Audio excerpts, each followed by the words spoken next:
ಪ್ರಿಯ ವೀಕ್ಷಕರೆಲ್ಲರಿಗೂ ನಮಸ್ಕಾರ. ಸುತ್ತಮುತ್ತ ಕಾರ್ಯಕ್ರಮದ ಇಂದಿನ ಸಂಚಿಕೆಗೆ ನಿಮ್ಮೆಲ್ಲರಿಗೂ ಆತ್ಮೀಯ ಸ್ವಾಗತ.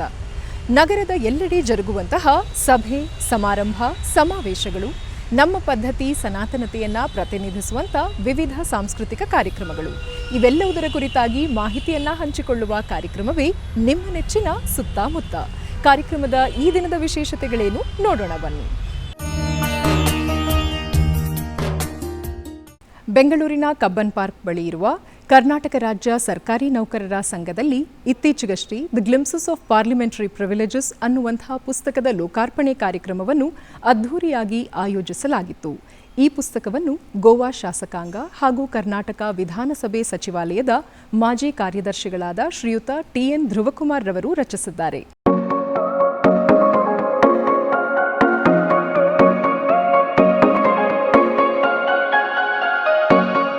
He is a rare personality, having extra experience, lot of patience, a man of simplicity and experienced politician.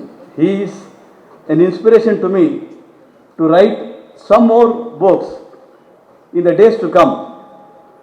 I am thinking of writing a book on the office of the governor, the duties and responsibilities and political perversion. I pray God that my next book should also be launched by His Excellency Sri Rajendra Arlekar ji in whatever position he may be in the future.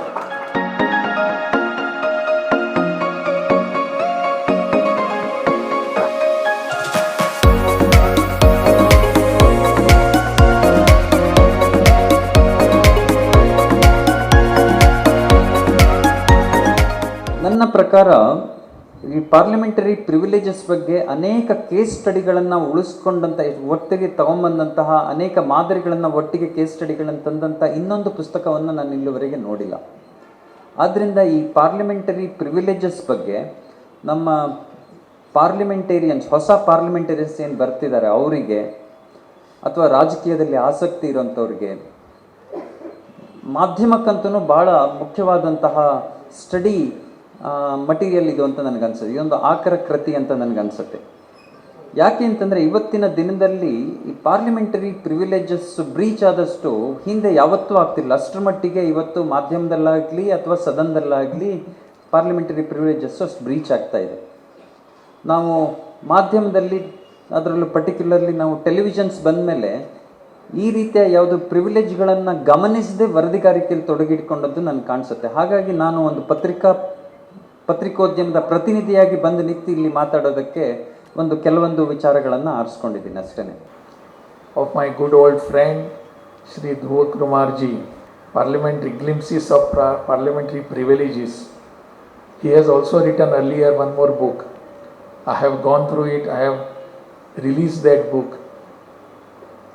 Today again he has come with this. He has been the secretary to legislature in Goa. Of course, I was not speaker that time. I became speaker, MLA afterwards. But he has contributed a lot to the Goa's legislature. The system, the procedure, the formulation of rules there. There were no rules earlier. So all that has been here. So we have gathered here for this very publication of this book. On this very occasion, I am sharing the dais with Shri Dhruvakumar ji himself. Many a times we find that those who are representing us, we call them MLAs, MLCs, MPs, they are representing us. We are in a democracy. Automatically they are representing us in this democracy. They are voicing our voice in the houses. These people are there in the houses. Do they do their duty properly the way we expect them? That is the basic question that we ask ourselves. Many a times looking at the behavior, the proceedings or the happenings in the house, many a times it is just the house begins to end at the next minute. And we pain to say, and our just like journalists like Ravi Hegde ji, they also write on this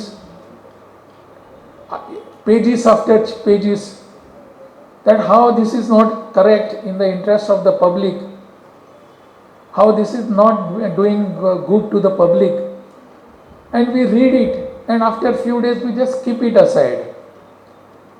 Are we going to ask the basic question and answer it or not? What we need for our legislators or the parliamentarians, that has to be considered and thought of.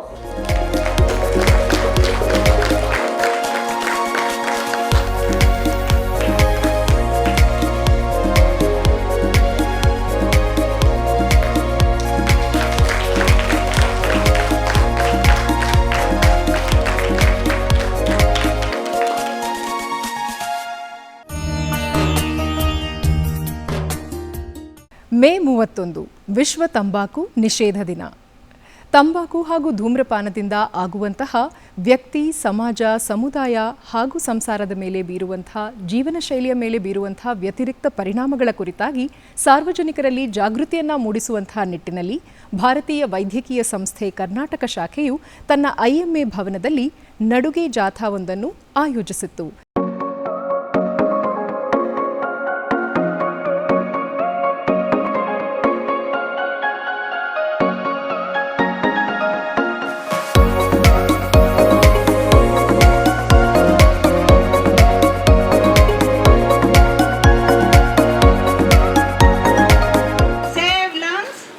Quit smoking. Save your health. Quit smoking. Protect your health. Quit smoking. ತಂಬಾಕು ತ್ಯಜಿಸಿ. ಆರೋಗ್ಯ ಉಳಿಸಿ. ತಂಬಾಕು ತ್ಯಜಿಸಿ. ಆರೋಗ್ಯ ಉಳಿಸಿ. ತಂಬಾಕು ತ್ಯಜಿಸಿ. ಆರೋಗ್ಯ ಉಳಿಸಿ. ಆರೋಗ್ಯ ಉಳಿಸಿ. ತಂದೆಯ ಬೀಡಿ ಸಿಗರೆಟ್ ಮಗುವಿಗೆ ಹಾನಿ. ನಾನು ಬೀಡಿ ಸಿಗರೆಟ್ ಸೇದಿದರೆ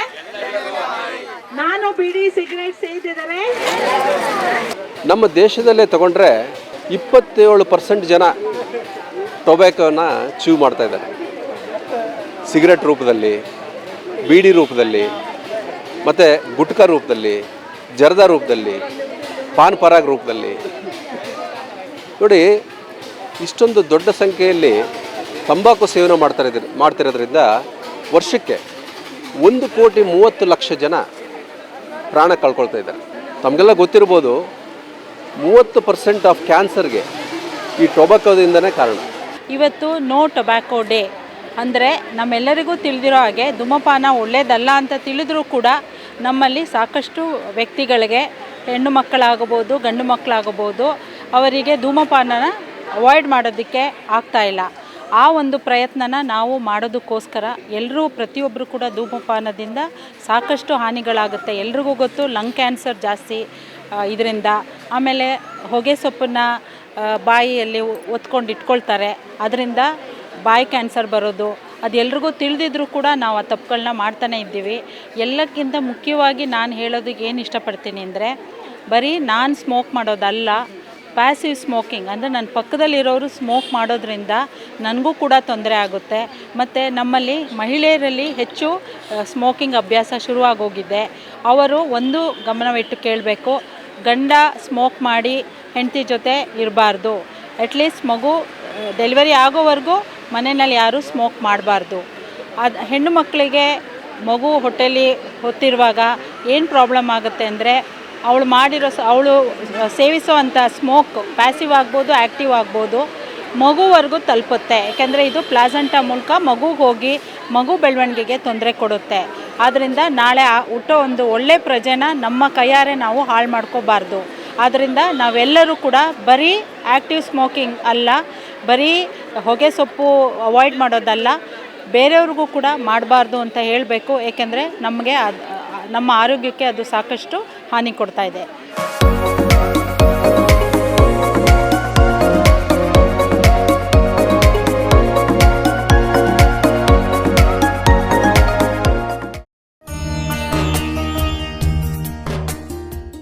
ಬೆಂಗಳೂರಿನ ಜ್ಞಾನಜ್ಯೋತಿ ಸಭಾಂಗಣದಲ್ಲಿ ಇತ್ತೀಚೆಗಷ್ಟೇ ಗಾಂಧಿ ಅಧ್ಯಯನ ಕೇಂದ್ರ, ಡಾಕ್ಟರ್ ಮನಮೋಹನ್ ಸಿಂಗ್ ಬೆಂಗಳೂರು ವಿಶ್ವವಿದ್ಯಾನಿಲಯ, ಡಾಕ್ಟರ್ HS ದೊರೆಸ್ವಾಮಿ ಸ್ಮಾರಕ ಪ್ರತಿಷ್ಠಾನ ಹಾಗೂ ಗೌರಿ ಮೀಡಿಯಾ ಟ್ರಸ್ಟ್ ಇವರುಗಳೊಂದಿಗೆ ಗಾಂಧಿ ಸ್ಮಾರಕ ನಿಧಿ ಇವರೆಲ್ಲರುಗಳ ಸಹಯೋಗದಲ್ಲಿ ಸ್ವತಂತ್ರ ಸೇನಾನಿ ಡಾಕ್ಟರ್ ಎಚ್.ಎಸ್. ದೊರೆಸ್ವಾಮಿರವರಿಗೆ ಕರ್ನಾಟಕದ ಗೌರವಾರ್ಪಣೆ ಅನ್ನುವಂಥ ಅದ್ಧೂರಿ ವೇದಿಕೆ ಕಾರ್ಯಕ್ರಮವನ್ನು ಆಯೋಜಿಸಲಾಗಿತ್ತು.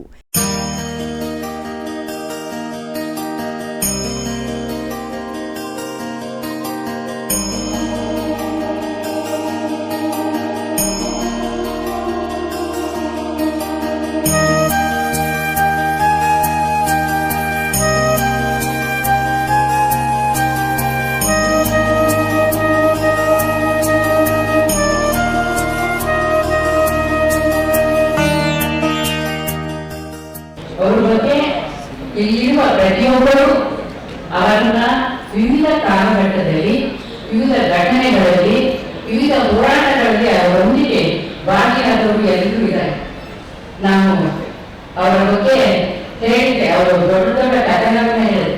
ರೈತ ಹೋರಾಟ ಇರ್ಬೋದು, ದಲಿತ ಹೋರಾಟ ಇರ್ಬೋದು, ಮಹಿಳಾ ಹೋರಾಟ ಇರ್ಬೋದು, ಜನಪ್ರವಾಹ ಎಲ್ಲ ಚಳುವಳಿಗಳಲ್ಲಿ ಅವರು ತಮ್ಮ ನಿಜವನ್ನ, ತಮ್ಮನ್ನು ಎಲ್ಲರನ್ನು ಒಳಗೊಳ್ಳುವಂತಹ ಒಂದು ಮಹೋನ್ನತವಾದ ಮಾನವತಾವಾದಿಯಾಗಿದ್ದರು ಅನ್ನೋದನ್ನ ನಾವು ಈ ಸಂದರ್ಭದಲ್ಲಿ ಜ್ಞಾಪಿಸಿಕೊಳ್ಬೇಕು. Few words about the legendary Hanuman Srinivas Sardar Dodeswamiji. Born on 10th April 2018, he had crossed half a century by the time India attained independence. He was already 25 years old and he turned 100 in 2018 when I actually with my good friend and comrade Deepo of the Western Pictures shot a short film with him. And he used to talk about those days as a young publisher, editor and also agitator during the freedom struggle with a chuckle and a smile on his face. क्योंकि Gandhian भी थे वो और communist भी. He was a Gandhian and a communist too, which is quite a rare and interesting combination. ದೊರೆಸ್ವಾಮಿಯವರು 104 ವರ್ಷ ಇದ್ದಂಥವರು ಮತ್ತು ತಮ್ಮ ಜೀವನದ ಕೊನೆಯ ಕ್ಷಣದವರೆಗೂ ಕೂಡ ಜನರಿಗೋಸ್ಕರ ಬೆಳೀತಾ ಇದ್ದಂಥವರು. ಯಾವಾಗ ಬೆಳೀತಾ ಇದ್ದೀವಿ ಅಂದರೆ ಇಲ್ಲಿ ಬಡವರಿಗೆ ಏನೇನು ಸಮಸ್ಯೆಗಳಿವೆ ಎಲ್ಲ ಸಮಸ್ಯೆಗಳು ಕೂಡ ಬಗೆಹರಿಬೇಕು. ಅದಕ್ಕೋಸ್ಕರ ನಾವು ದುಡಿತಾನೆ ಇರ್ತೀವಿ. ಮತ್ತೆ ಈಗಾಗಲೇ ತೀಸ್ತಾ ಸುತ್ತಮಾಡಲು ಹೇಳ್ತಿದ್ರು ವಾಲಂಟರಿ ಭಾಗವತಿ ಅಂತ. ಅಂದ್ರೆ ಬಡತನವನ್ನ ಅವರು ಮಾಡಿಕೊಡ್ತು. ಯಾಕೆಂದ್ರೆ ಯಾಕೆ ಯಾವ ವ್ಯಕ್ತಿಗೆ ಸರ್ಕಾರದಿಂದ ಆಹಾರ ಬಂದಾಗ ನೀವು ಬೆಲೆ ಕೊಡ್ತೀವಿ, ನೀವು ಇರಿ ಅಂತಂದಾಗ ಅದನ್ನ ತಿರಸ್ಕರಿಸಲು ಅಷ್ಟು ಸುಲಭ ಅಲ್ಲ. ಯಾಕಂದ್ರೆ ಅದಕ್ಕೋಸ್ಕರ ನೀವು ಏನು ಪ್ರಯತ್ನ ಪಟ್ಟಿರೋದಿಲ್ಲ, ಅವ್ರಿಗೆ ಗೌರವ.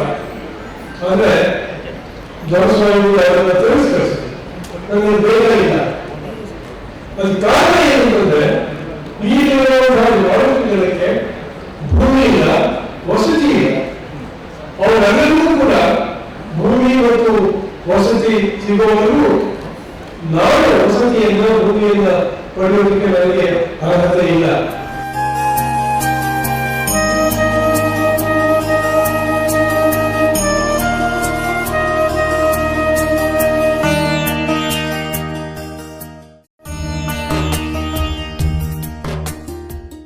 ಬೆಂಗಳೂರಿನ ರೇಸ್ಕೋರ್ಸ್ ರಸ್ತೆಯ ಭಾರತೀಯ ವಿದ್ಯಾಭವನದಲ್ಲಿ ಭಾರತೋತ್ಸವ 2026 ಅನ್ನುವಂಥ ವಿಶೇಷ ವೇದಿಕೆ ಕಾರ್ಯಕ್ರಮವನ್ನು ವಿಜೃಂಭಣೆಯಿಂದ ಆಚರಿಸಲಾಯಿತು. ಶಿವಪ್ರಿಯ ಸ್ಕೂಲ್ ಆಫ್ ಡ್ಯಾನ್ಸ್ ವತಿಯಿಂದ ಆಯೋಜಿಸಲಾಗಿದ್ದ ಈ ವೇದಿಕೆ ಕಾರ್ಯಕ್ರಮದಲ್ಲಿ ಸಂಗೀತ ಹಾಗೂ ದೃಶ್ಯ ಮಾಧ್ಯಮದ ಮೂಲಕ, ನೃತ್ಯದ ಉಪಾಸನೆಯ ಮೂಲಕ ಶ್ರುತಿ, ಲಯ, ತಾಳ, ಭಕ್ತಿ ಇವೆಲ್ಲವಕ್ಕೂ ಕೂಡ ಭಗವಂತನೇ ಎಂದು ಪ್ರತಿನಿಧಿಸಲ್ಪಟ್ಟಂಥ ಭರತ ಮಹಾಮುನಿಗಳ ನಾಟ್ಯಶಾಸ್ತ್ರಕ್ಕೆ ಸಮರ್ಪಿಸಲಾಯಿತು.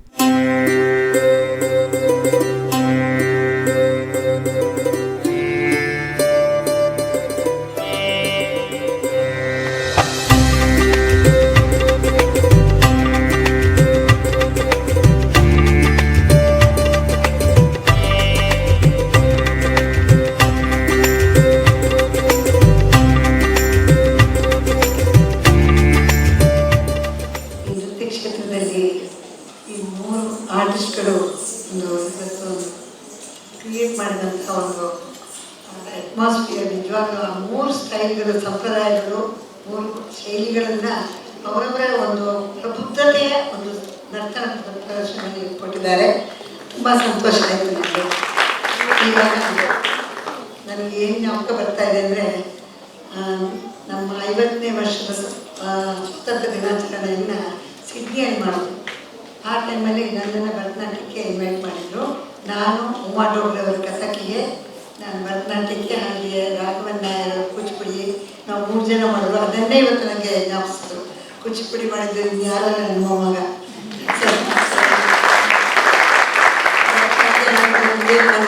ಅದು ಮಾಡೋದು ಕಥಕ್ ಉಮಾ ಡೋಗ್ರೆ ಅವ್ರ ಬದಲಿಗೆ ತುಂಬ ಸಂತೋಷ ಅನಿಸ್ತಾ ಇದೆ. ಪ್ರತಿಯೊಬ್ಬರು ಅವರವರ ಒಂದು ಶೈಲಿಯಲ್ಲಿ, ಆ ಶೈಲಿಯಲ್ಲಿ ಬರುವಂಥ ಎಲ್ಲ ಒಂದು ಆ ಭಾಗಗಳನ್ನು tribute to Bharata Muni, sage Bharata Muni, and the legendary, timeless classical Indian dance, and to Vasundhara Akka, because we get to see these kind of artists very rarely in our lifetimes, because artists having such a great power.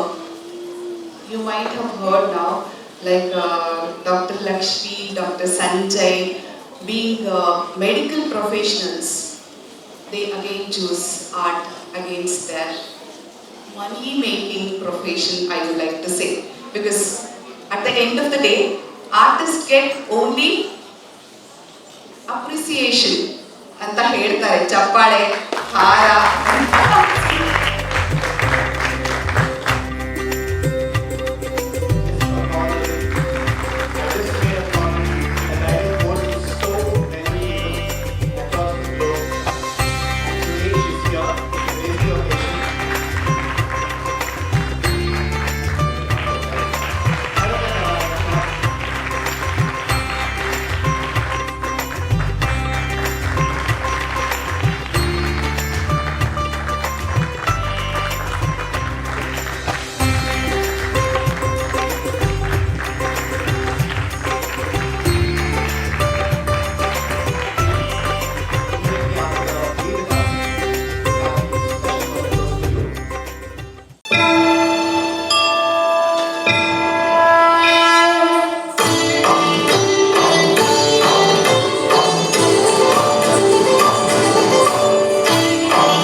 ಬೆಂಗಳೂರಿನ racecourse ರಸ್ತೆಯಲ್ಲಿರುವ ಭಾರತೀಯ ವಿದ್ಯಾಭವನದಲ್ಲಿ ಭಕ್ತಿ ಸುಧೆಗೆ ಸಪ್ತ ಸ್ವರಗಳ ವಿಶೇಷ ಅರ್ಪಣೆ. ಸಂಕೀರ್ತನ ಪುಷ್ಪಾಂಜಲಿ ವಾಗ್ದೇವಿ ಸಂಗೀತಾಲಯದ ವತಿಯಿಂದ ಪ್ರಸ್ತುತಗೊಂಡಂಥ ಈ ವಿಶೇಷ ಕಾರ್ಯಕ್ರಮ ಪ್ರೇಕ್ಷಕರನ್ನು ಮಂತ್ರಮುಗ್ಧರನ್ನಾಗಿಸಿತು.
Years ago, I walked in just after Swati Kiranam.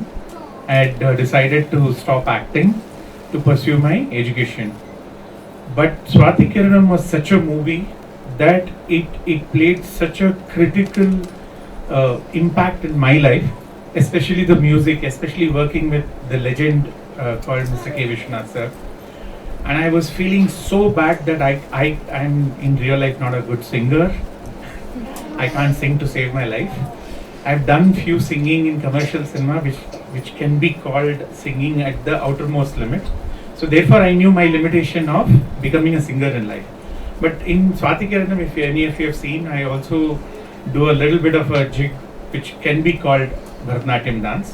And there is another co-actor of mine who was a brilliant Bharatanatyam dancer.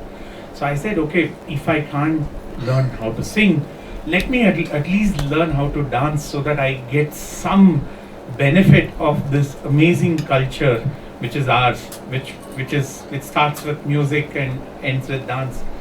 And therefore I went to Padmavati Kalaniketan, all of 15 or 16 or around that, and went and requested ma'am to allow me to learn Bharatanatyam.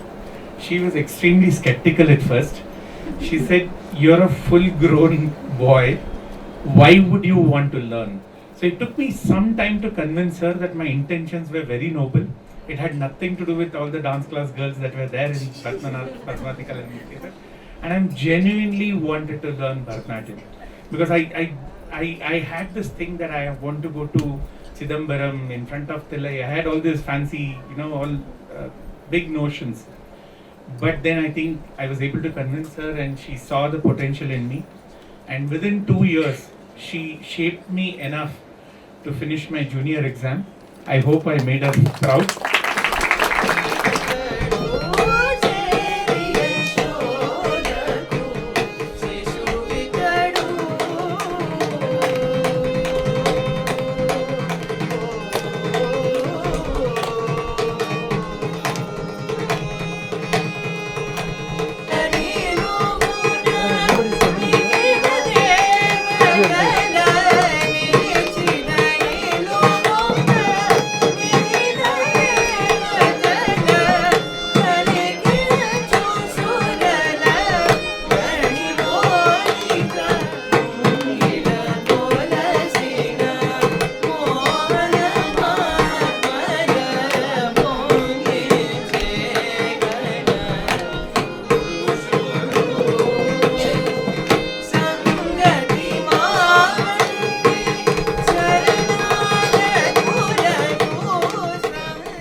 ಪಂಚಕೋಶಗಳಲ್ಲಿ ಅನ್ನಮಯ ಕೋಶವೇ ಮೊದಲು.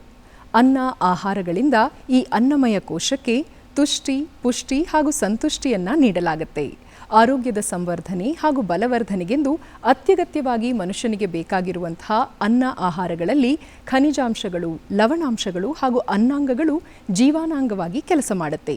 ಇದೇ ನಿಟ್ಟಿನಲ್ಲಿ ಬೆಂಗಳೂರಿನ ತಾಜ್ ಯಶವಂತಪುರ್ನಲ್ಲಿ ಆರೋಗ್ಯದ ಹಿತದೃಷ್ಟಿಯನ್ನು ಮನಗಂಡು ವಿಶೇಷ ಉತ್ಪನ್ನ ಪಂಚಾಮೃತ ಫಾರ್ಟಿಫೈಡ್ ರೈಸ್ ಈ ಉತ್ಪನ್ನವನ್ನು ಲೋಕಾರ್ಪಣೆಗೊಳಿಸಲಾಯಿತು.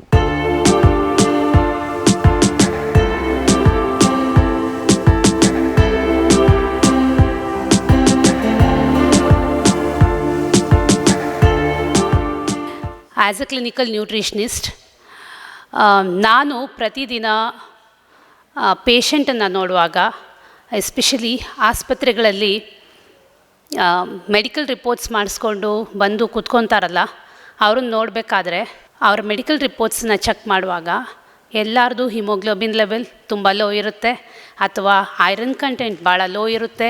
ಅದ್ರ ಜೊತೆಗೆ ಬಹಳಷ್ಟು ಹೆಲ್ತ್ ಕಾಂಪ್ಲಿಕೇಶನ್ಸ್ಗಳು ಭಾಳ ಅರ್ಲಿ ಏಜಲ್ಲೇ ಡೆವಲಪ್ ಆಗಿರುತ್ತೆ. ಎಸ್ಪೆಷಲಿ ಕೊಲೆಸ್ಟ್ರಾಲ್ ಇರ್ಬೋದು, ಹೈಪರ್ ಟೆನ್ಷನ್ ಇರ್ಬೋದು, ಅಥವಾ ಡಯಾಬಿಟೀಸ್ ಇರ್ಬೋದು. ಇವೆಲ್ಲ ದೀಸ್ ಆರ್ ಆಲ್ ಏನಂತಾರೆ, ನಮ್ಮ ದೇಹದ ಒಳಗೆ ಕಾಯಿಲೆಗಳನ್ನು ತಂದು ಕೊಡಲಿಕ್ಕೆ ಒಂದು ಡೋರನ್ನು ಓಪನ್ ಮಾಡುತ್ತೆ ಅಂತ. ಅಥವಾ ಮೇಜರ್ ಡಿಸೀಸಸ್, ಕಾರ್ಡಿಯೋವ್ಯಾಸ್ಕ್ಯುಲರ್ ಡಿಸೀಸಸ್ ಇರ್ಬೋದು, ಸ್ಟ್ರೋಕ್ ಇರ್ಬೋದು, ನ್ಯೂರಾಲಜಿ ಇಶ್ಯೂಸ್ ಇರ್ಬೋದು, ಈ ಥರದ ಅನೇಕ ನಾವು ಊಹೆ ಮಾಡದೇ ಇರುವಂಥ ಕಾಯಿಲೆಗಳನ್ನು ನಮ್ಮ ದೇಹದ ಒಳಗೆ ತಂದು ಕೊಡಲಿಕ್ಕೆ ಈ ಚಿಕ್ಕ ಪುಟ್ಟ ಮೆಟಬಾಲಿಕ್ ಡಿಸಾರ್ಡರ್ಗಳೇನು ಕರಿತೀವಿ, ಡಯಾಬಿಟೀಸ್ ಇರ್ಬೋದು, ಅಥವಾ ಹೈಪರ್ ಟೆನ್ಷನ್ ಇರ್ಬೋದು, ಹೈ ಕೊಲೆಸ್ಟ್ರಾಲ್ ಇರ್ಬೋದು, ಇವುಗಳು ಡೋರ್ ಓಪನ್ ಮಾಡಿ ಕೊಡ್ತವೆ. So we started working on it from January 2022. It took a long year to make a study and came into process. The 9 micronutrition and vitamin combination was the unique one, and it's the best possible thing what we could able to do. So to tell about nutrition, to tell about making of kernels, we have experts from Miltech, and we have our special nutritionist and our scientists. They will tell that better. As a businessman, we thought this we can give it to the society, and how we get to plan it. We took an initiative, we took a bold step that we will get this 9 micronutrient to the market. In the year January 2023, we launched it. Before that, the same way we called all the press meet. First, we initially launched in Goa, where we have a strong command of our brand. So wherein people have the acceptance of our brand named Panchamrita, because they have the trust. The trust, we had a confidence they will accept if at all we convey them. I think this introduction, because it is also part of our diet, these grains, it is very much part of our culture and our food habits. Eating rice, without it, I don't know, it's very difficult to make any food, especially in South India and even across India also. Without wheat and rice, it's very difficult to make anything.